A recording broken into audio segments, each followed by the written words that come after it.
खटमल और पिस्सू। टीएनटी बुक्स वर्ल्ड की एक सीख देने वाली कहानी। ये कहानी हमें सिखाती है कि दोस्त चुनते समय समझदारी बहुत जरूरी है। एक महान राजा के शाही बिस्तर में एक नन्हा पिस्सू रहता था। वो बहुत समझदार और सावधान था। हर रात जब राजा गहरी नींद में सो जाता, तभी वो धीरे से बाहर आता। वो इतना छोटा और हल्का काटता कि राजा कभी जागता ही नहीं था। एक दिन एक मूर्ख खटमल शाही बिस्तर के पास आया। वो थका हुआ था और उसके पास रहने की कोई जगह नहीं थी। उसने पिस्सू से विनती की कि उसे भी उस बिस्तर में रहने दिया जाए।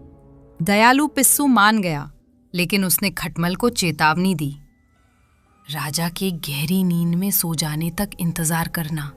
पिस्सू ने कहा, और बहुत धीरे से काटना।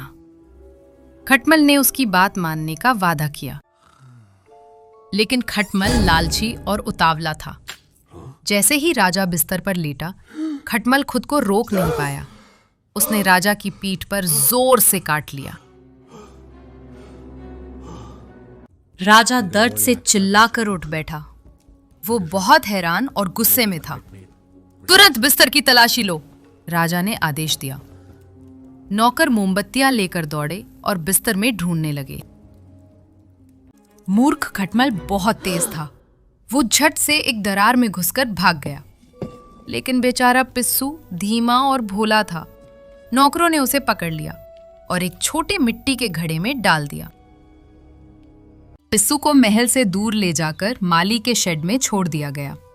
वो वहां सुरक्षित तो रहा, लेकिन फिर कभी राजा के मुलायम बिस्तर पर वापस नहीं गया।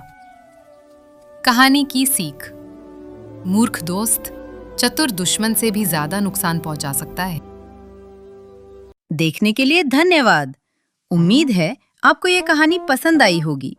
ऐसी ही मजेदार और सीख देने वाली कहानियों के लिए हमारे चैनल टीएनटी बुक्स वर्ल्ड को लाइक, शेयर और सब्सक्राइब करें।